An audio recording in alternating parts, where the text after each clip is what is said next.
Bolovinaka, Namaskar, and welcome here to Current Affairs on my TV. I'm Tukini, Cama. Up on the show today, we'll look at our picks of the week's news.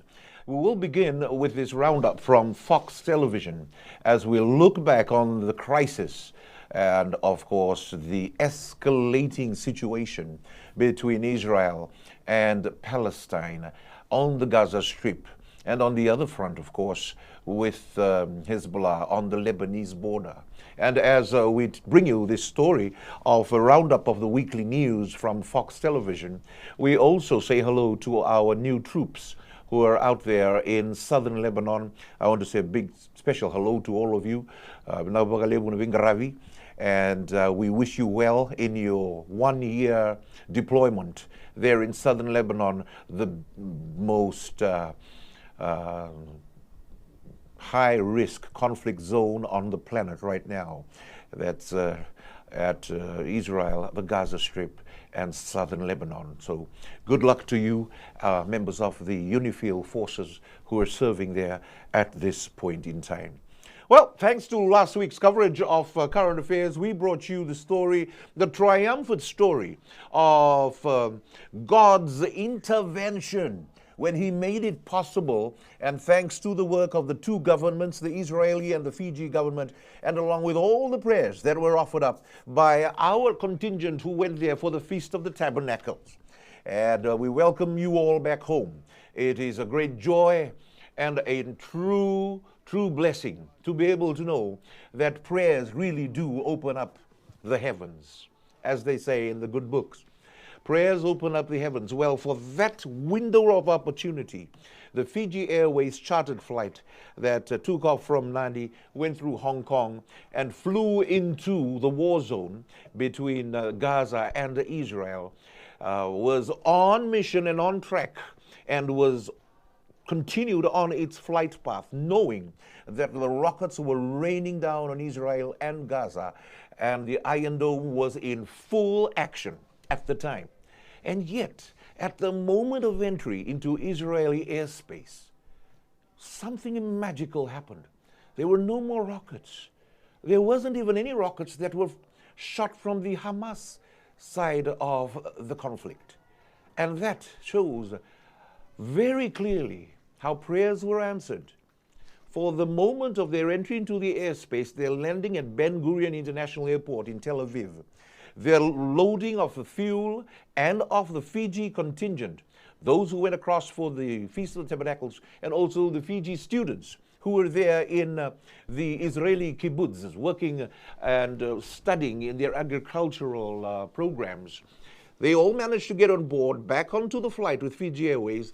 It took off from Ben Gurion Airport, and immediately as it left Israeli airspace, the Iron Dome was back in action because the rockets from the Gaza Strip and from the Hamas and the Hezbollah started raining in on the Israeli territories. It was as if God himself called a halt to the conflict so that our flight could get in, safely bring our people out.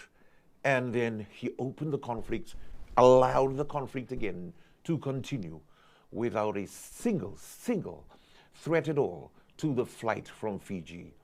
It was truly a miracle that we all witnessed around the world. And thank you, Lord God. Thank you for your prayers, everyone that was involved. Thank you to all those that were part of the negotiations. But my special thanks goes out to the Fiji Airways crew. I really have a lot of respect for each and every one of you. Miss Cornish and your 3 other pilots, of course, and thank you to the Fiji Airways crew that flew. I'm sure you prayed all the way in and all the way out, and what a blessing to know that you landed safely back with our Fiji contingent and all our Fijians and people of the South Pacific who are also there, bringing them safely home. Today's Current Affairs, we touch on a story from the Fiji Times. I salute this reporter, Mary Randinimba Ravi.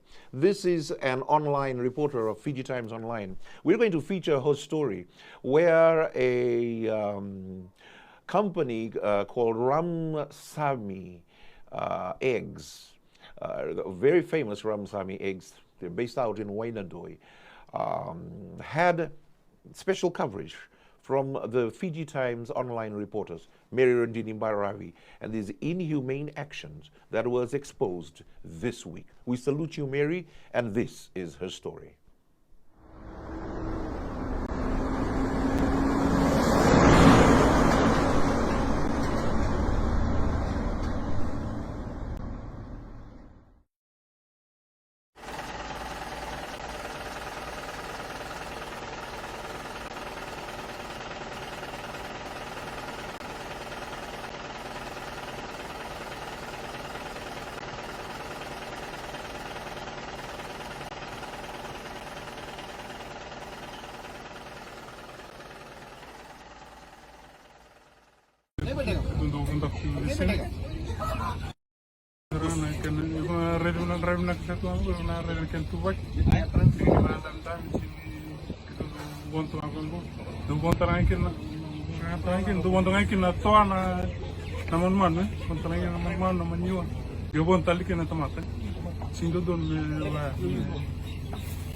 Oke, mengandra na paruta kita lihat na lepo kanduka buida susua tono tomo go susu tu na lepo intu baswas na tu sa kai sabiam pa ke rista kina tu na verita kina pausa senga tu na kan mada kan outcome development kan bonde ke melakshare polonjo visi mukya na bango di ramsa mutaba tafan.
What we see here is a case for Labor Department that the staff of the Ramsamy eggs can take to the Labor Department to make their complaints heard. And I also have a lot of respect for you, the workers, for blowing the whistle. And I hope that you do not get victimized for talking to the media. If there are any other similar stories, please talk to us here on my TV or to any of the media that can get you coverage for that. This is Current Affairs. I'm Tukini. Thank you so much for joining me. And now let's go on a week's review. This time we will focus Fox Television's report on the conflict in the Israeli-Gaza war. This week's review from Fox TV of the USA. Tonight, the world is on the brink, and the White House is panicking because Joe Biden's president. The United States now sponsoring a double proxy war against the Iranians and the Russians. China's eyeing Taiwan, and North Korean weapons were just discovered in Gaza. The State Department has just issued a worldwide travel warning to all countries. When's the last time that's happened? Americans aren't even safe in France. Our enemies are being mobbed by angry Muslims. Our military bases are under attack in Iraq. And we just had to shoot down 2 Iranian-made missiles. How was your week?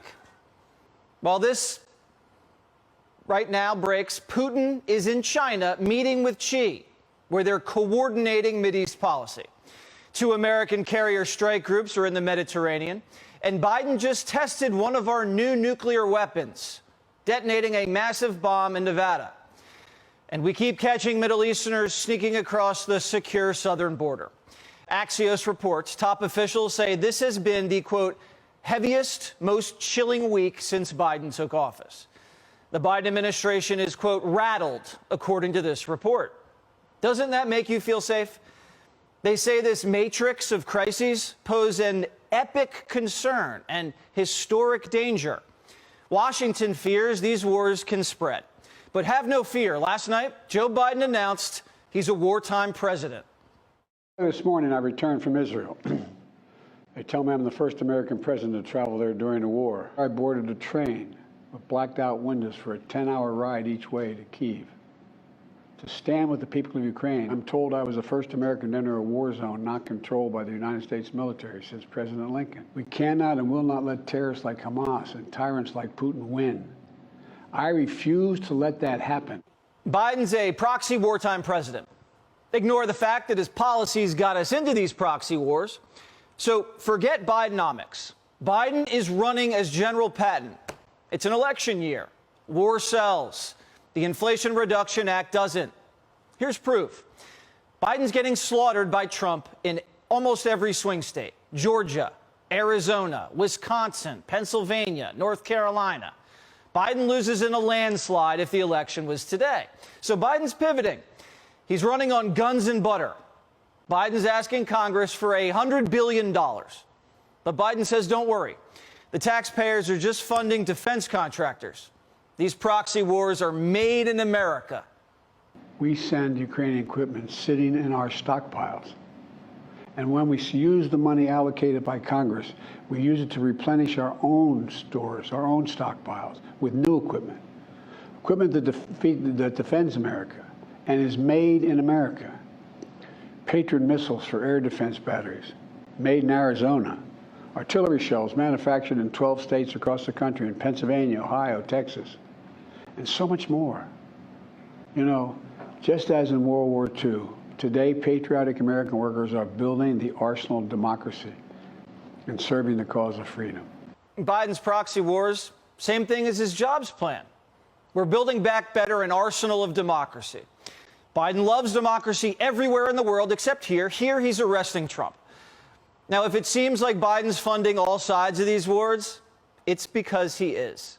He's sending $6 billion to the Iranians, $100 million to Hamas, $14 billion to Israel, $60 billion to Ukraine, $5 billion to the Saudis, and $2 billion for Taiwan. Biden's like a Vegas bookkeeper, because the big guy's getting in on the backside, too. The Chinese, the Russians, the Ukrainians are sending his family millions.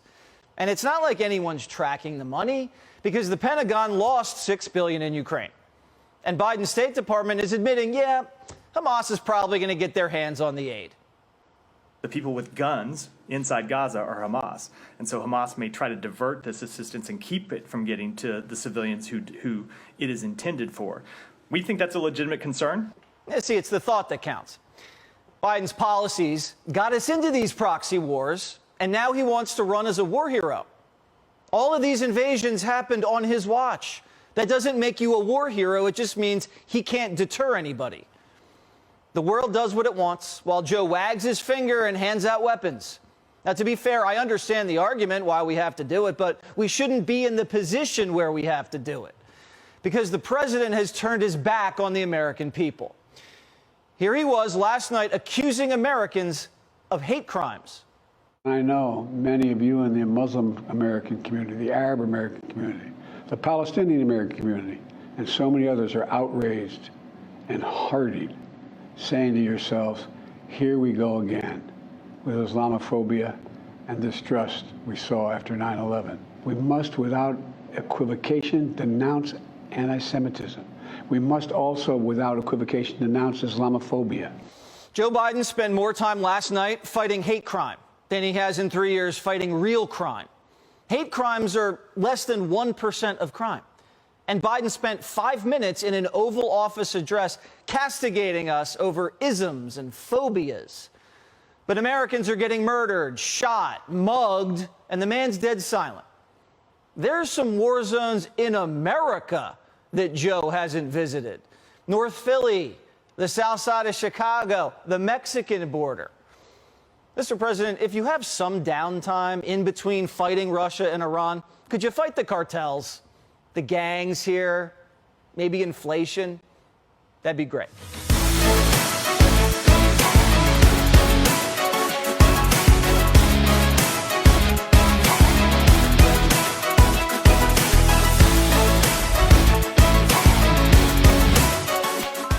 Welcome back to Current Affairs. It's amazing over the last week how the story of the new appointments for the Attorney General has developed and how the Prime Minister, Sitiveni Rabuka, has changed his tune, now announcing on Fiji Village's coverage that there has been no cabinet reshuffle. This coming from the same man who announced that we have a new Attorney General, and that's his prerogative as Prime Minister to make the appointment of a new Attorney General. Of course, the story has developed where, as you will know, thanks to the great media coverage of this developing story, that the Fiji Law Society had raised this complaint, and also there was objections made by the coalition government partners, the SODELPA, and also from Labour Party leader Mahendra Chaudhry, and from other quarters. The Fiji First Party says, you cannot go against the constitution of the land. We've also heard comments made in this past few days by the commander of the Fiji military forces, Rochone Kaloniwai. And then recently, just a couple of days ago, announcement made by the Minister of Defense, the Honorable Pio Tikundundu, where he says that there is no new Attorney General, but we do have a Justice Minister in the person of the incoming Minister. As you know, Siromi has gone out. Mr. Vosarongo has been made Justice Minister. But now, in this new development, Fiji Village has brought out this story saying that the Prime Minister, in an interview with them, said that at the moment there's been no cabinet reshuffle. What's going on? What are we today, and what is this merry-go-round, this continuing moving of the goalposts? Can we be sure of what we are doing, please, people? And talk to us and be transparent about it, and let's stay within the law. While answering questions in a press conference, Rabuka says the reshuffle has not been made. It was announced that all the ministers are still there where they were. And this is more like a saving face situation. And this is very sad. It's very unfortunate that the Prime Minister of our nation should be brought to this place where first he makes an announcement saying that we have a new Attorney General and that there's been a reshuffle. And now, after being taken to task, because obviously no thinking went into it, no consultations, as we've heard over the news over the last 2 weeks, he comes back and now say, there's never been a reshuffle. Okay, Mr. Prime Minister, we'll need you to be more direct. We'll need you to consult with your partners. We'll need you to do a lot more thinking before you talk to the media. As we now talk to our guest of this week, that's Mr. Choeli Dolati. Choeli Dolati has been HIV positive for the last 17 years. And since he has contacted the HIV/AIDS virus 17 years ago, as a young man, just out of high school, it has become the game changer in his life. Here he tells us his story. He now works for the World Health Organization 17 years later, believe it or not, and is fit and fine and is healthy. Today, revelations from the Ministry of Health as we bring you the story of HIV positive but survivor, Mr. Choeli Dolati. Choeli, welcome to Current Affairs. Now, firstly, tell us, how have you managed to live this long with the kind of medication, treatment that you're getting? And secondly, what was it like the first time that you heard that you had contacted HIV 17 years ago? That must have been quite an experience. Thank you. When I was told that I had HIV, fear and disbelief gripped my whole system. I was so scared because of the limited knowledge that I have at that time for HIV and AIDS. And I was admitted at the Tukini hospital with showing up some symptoms like skin rashes, boil on my body, and also constant high fever. And when I was admitted, I assumed that my doctor to make up that I had the symptoms for HIV, and I went through the proper tests for HIV, and my result came back positive. Like I've said, when I was disclosed, the fear of knowing my status at that time was to another level. Yes. So then, over the years, you had to learn to live with HIV. How did that come about? How did this develop? Thank you. When I discharged from the hospital, I came to know about that there was a network for those who are living with HIV, and I became a member from that time till now. And through the capacity building that I received from this organization, it's helped me to cope with my status, and also with the advice given by my medical officers, with the provisions of treatment. It's enabled me to where am I today in terms of life. Now, the amazing news right now is that we've come a long way since AIDS became a problem in the world back in the 80s. And people were dying of AIDS, and it was the most discussed health, shall we say, hazard at the time. There was no cure. Is there a cure for AIDS today? Thank you for that question. There is no cure, but there is treatment available. And this treatment is prolong the lives of those who are living with the virus, and also it helps prevent the transmission of HIV from someone who has been diagnosed to someone who has not. So there is no cure. To repeat that, there is no treatment available, and that has developed to a level where you can live longer and actually lessen the threat of the HIV in your system. Can you tell us a bit more about that? I'll speak for myself. I've been on undetectable stages for almost 16 years. That means that my viral load or the virus in my blood system is too low to transmit HIV to someone else, with the proper adherence to this treatment. Now, what is the proper adherence? Proper adherence, you take your treatment every day, required for you to take it every day. That will promote you to achieve those stages in terms of undetectable stages. Okay, so you went from detectable HIV was detected in you, you were carrying the virus. Thank you. There are 3 main hub centers that are available in our country. There are 2 tests for STIs, including HIV. And it's free, and it's available to everyone. I always advise our colleagues is to come and meet our friendly team for them to be tested for HIV. Because sometimes we always assume that we can tell that someone is having HIV because of the symptoms. Like I've said earlier, the only way that you can tell that someone is living with HIV is through HIV tests. Okay. For them Where can they get the test? There are 3 main hub centers in our country. One in Lotoka, they're based at Inaviti Street, and one here in Suva, they're located at the old government pharmacy beside the Bailey Clinic, and the other one in Lambasa, together with Yenasea Health Center.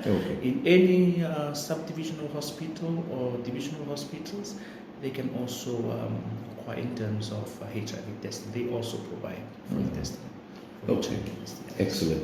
And from there, once you found that you're HIV positive, do not panic, because we have the medication, the treatment that will make sure you can live long and normal lives, even with HIV.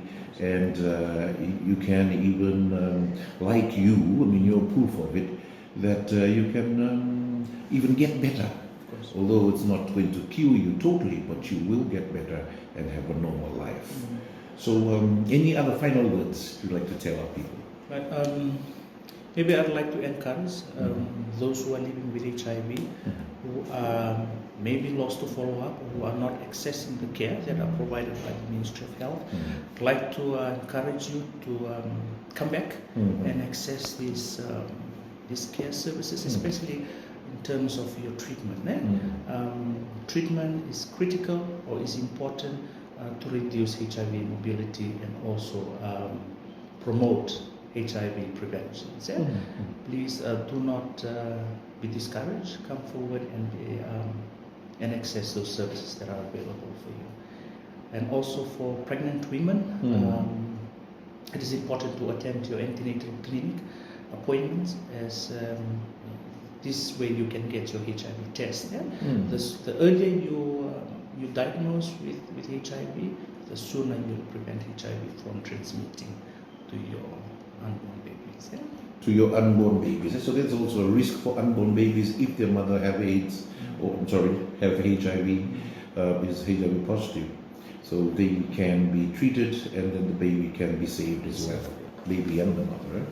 Thank you very much, Joe. Luckily, I know we'll be talking a lot more as the year goes by, looking at efforts that are made by the Ministry of Health, World Health Organization, and as we raise awareness on the issue of AIDS and HIV here in Fiji. Vinaya, thanks for joining us. Welcome back to Current Affairs. And there's been a lot this week, especially with the Prime Minister Rambuka's changing position, which has been rather embarrassing to observe from the paparazzi and, of course, us on the ground, as we see the uncertainties, the poor planning, the non-consultation, and, of course, having to get new advice as soon as he came back from his tour in Australia, which was positive for Fiji, by the way, with the Prime Minister managing to make a deal with his Australian counterpart, Mr. Albanese. Having said that, we must say that we look forward to a governance for the Fiji people where one does a lot of consultation and a lot of planning and a lot of, covering all the bases, so that such embarrassing merry-go-round, shifting of the goalposts, or shall we say, it's just been amazing, incredibly fascinating to see our political scene, how it has been totally mismanaged. And then it has to work that Mr. Randrono himself, the minister, one of those involved in the so-called reshuffle that now is no longer a reshuffle, just to jump the gun by saying that there has never been a reshuffle. Is there a reshuffle or there isn't? The Prime Minister has said, of course, in today's news to his press conference that there's been no reshuffle, trying to save face, but of course we all know the better of it. We hope that you have a wonderful week. Thank you so much for being with us. I suggest that you also watch this weekend Table Talk with Gaselevu and Randini Gaselevu. Why? Because they're talking about issues of the family, issues, real issues that the family faces. Mother, father, husband and wife, children and their parents. And it is a program that comes around on Saturday afternoons right here on My TV. And also they talk about issues that are faced by our people who are working abroad under the PALM scheme or going through NEC, working over in Australia and New Zealand, and the hardships that they face, and of course the culture shock and the separations and the likes. All the problems are being talked about in a very candid manner. That's on Table Talk this weekend, Saturday afternoon here on My TV. From me, Tukini, and everyone on the team here on Current Affairs, thank you for your time. Have a great evening. Navavaliv and good night. This is the most controversial video I will make, and it's about Israel and Palestine. And more than 10 million people have asked for this video. So here it is with no filters, and I hope you watch to the end. I'm going to take you on a journey to finally understand my Israel and my Palestine. My Israel, my Palestine. In 1992, God gave me the greatest gift in the world, to be born in the most controversial place on earth. Inside of Israel, to a Palestinian family. Yes, 20% of Israel is not Jewish. It is made of people like me, Muslim, Arab, Palestinian for generations, but born under the Israeli government with an Israeli identity and passport. I wish I was born in Denmark instead, with blonde hair and blue eyes. But I wasn't. My unique, controversial background helped me see things not many people can see. For one, I saw what Palestinians see. I was called a terrorist by a 15-year-old Jewish girl. אין ערבי לא מכוון נתן. אבל אני לא מכוון. רגע, אתה יודע מה? אבל אני ערבי. לא ערבי. אני בת ערבי. למה הוא מחבל? הוא רוצה להרוג אותך? אני רוצה להיות חבר שלך. לא כל הערבים הם מחבלים. I was almost attacked by an Israeli soldier. Relax. Relax. Relax. And I was stuck at checkpoints for hours. I saw what Israelis see. I saw rockets fall on Israel. I hid in a bomb shelter with Israeli friends, and I saw Jews afraid for their life. I opened my Facebook and I saw my Palestinian friend who lost his innocent cousin from an Israeli airstrike. I scroll and I see my Israeli friend who lost his brother from a Palestinian who stabbed him in the back. Outside of the conflict, I saw Palestinians living in refugee camps just because they're Palestinian. Where are you from? We are Palestinian. I saw Jews kicked out of the Middle East just because they're Jewish. What's in common with everything you saw? Suffering, pain, anger. Suffering, pain. It exists on both sides. Both sides. And no one can deny that. No one. Suffering, pain, anger. You know, a lot of people want to see Israel disappear. I don't. I think Israel should exist because it has good people inside of it. And I think Palestine should exist because it has good people inside of it. And that's why I think it's not one or the other. And I really don't like it when everybody keeps saying it's one country, it's fake countries. It's a stupid argument.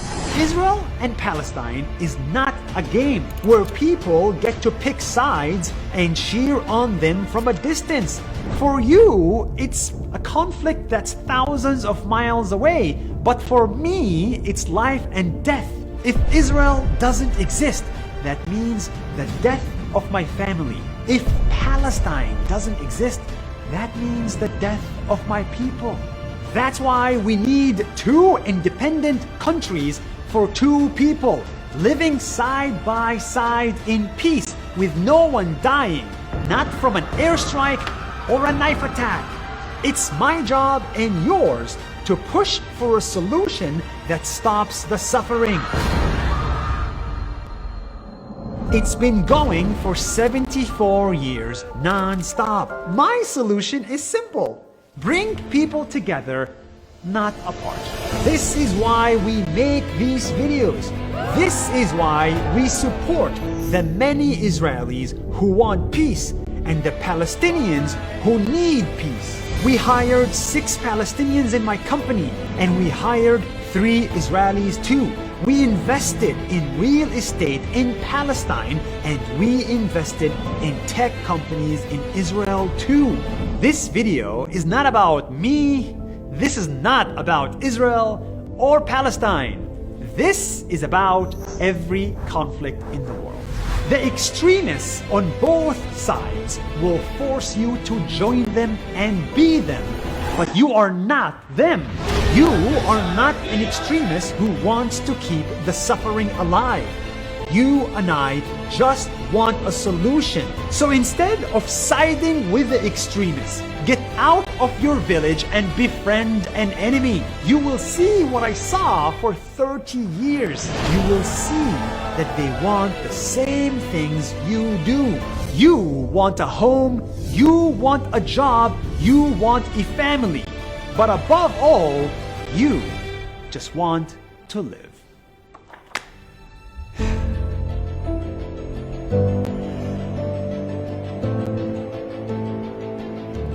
You know, there's a very sad thing, and there's a very sad thing. I met this like 12-year-old kid in one of the two countries. I'm not gonna say which.